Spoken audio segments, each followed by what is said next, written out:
பேசுறது. எதிர்க்கட்சி தலைவர் ஸ்டாலினுடைய செயல்பாடுகளை நீங்கள் எப்படி பாக்குறீங்க?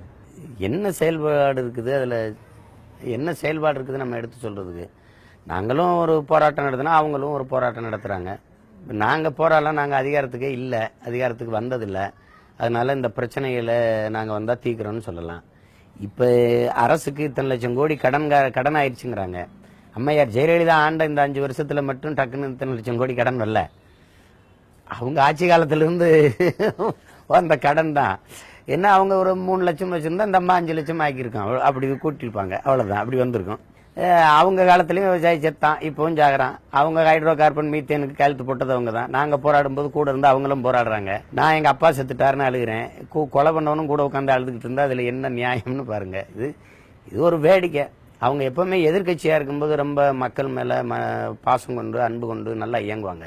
ஆளுங்கட்சியா இருந்துட்டு அந்த பாசம் எல்லாம் விஷமாயிரும், மோசமாயிரும்.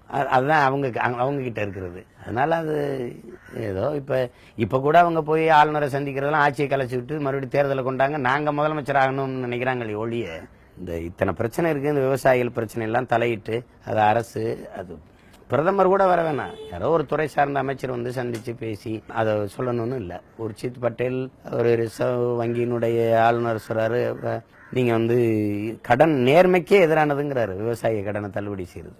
ஆனா விஜய் மல்லையா, அனில் அம்பானி, அதானி பெற்ற கடன்களை எல்லாம் பல லட்சம் கோடி தள்ளுபடி செய்யலாம். அது கடன் நேர்மைக்கு சரியானது, இது கடன் நேர்மைக்கு எதிரானது.